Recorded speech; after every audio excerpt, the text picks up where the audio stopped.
Coba kita renungkan satu pertanyaan sederhana. Mengapa satu aturan hukum keluarga Islam bisa diterapkan secara berbeda di tempat dan waktu yang berbeda? Apakah karena teks hukumnya berubah, atau karena cara kita memahami Islam yang berubah? Disinilah pentingnya kajian teoritis studi keislaman. Pada level pascasarjana, kita tidak lagi cukup bertanya, apa hukumnya? Tetapi mengapa hukum itu ada? Bagaimana kita mengetahuinya, dan untuk tujuan apa hukum itu diterapkan?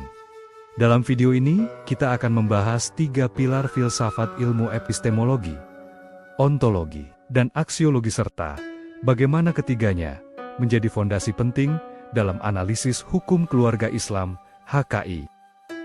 Kita mulai dari epistemologi, yaitu teori tentang pengetahuan. Pertanyaan kuncinya adalah, bagaimana kita mengetahui kebenaran dalam Islam? Dalam studi keislaman modern, sumber pengetahuan tidak lagi dipandang tunggal. Ia bersifat multidimensi, mencakup wahyu Al-Quran dan hadis, akal rasionalitas dan ijtihad, serta pengalaman empiris realitas sosial yang hidup di masyarakat.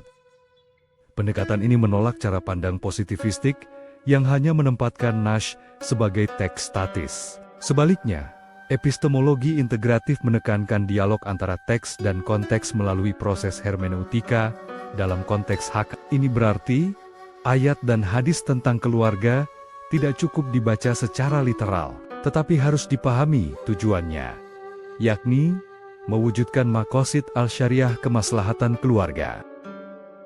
Dengan epistemologi seperti ini, hukum Islam menjadi adaptif, rasional, dan relevan dengan tantangan zaman. Selanjutnya kita masuk ke ontologi, yaitu kajian tentang hakikat. Pertanyaannya, apa hakikat Islam dan apa hakikat hukum keluarga Islam itu sendiri? Secara ontologis, Islam tidak hanya dipahami sebagai agama ritual, tetapi sebagai sistem nilai komprehensif yang mengatur kehidupan manusia, termasuk ranah keluarga, HKI. Dengan demikian, bukan sekadar kumpulan aturan tentang nikah, cerai, atau waris. Ia adalah manifestasi nilai keadilan, mawaddah warahmah, dan perlindungan martabat manusia. Ontologi HKI juga mengakui bahwa realitas keluarga dipengaruhi oleh faktor ekonomi, budaya, dan struktur sosial.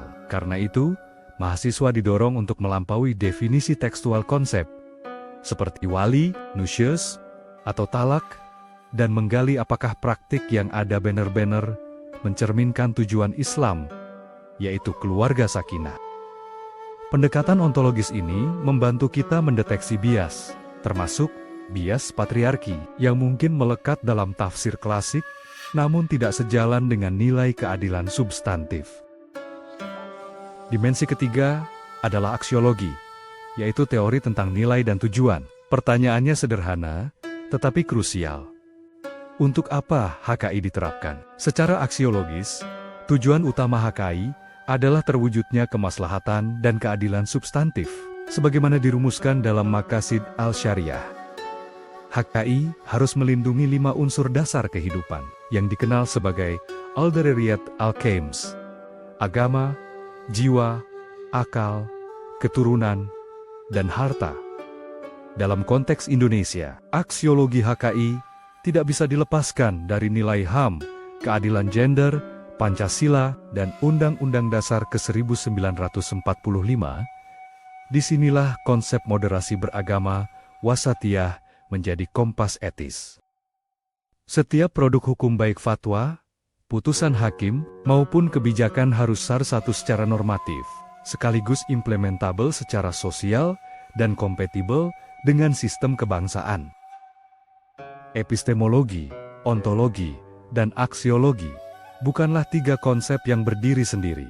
Ketiganya saling terhubung dan bertemu secara konkret dalam HKI.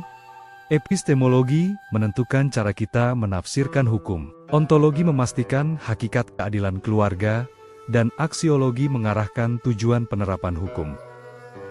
Tanpa epistemologi yang kokoh, HKI menjadi kaku. Tanpa ontologi yang kritis, HKI kehilangan ruh kemanusiaannya. Dan tanpa aksiologi, HKI kehilangan arah sosialnya.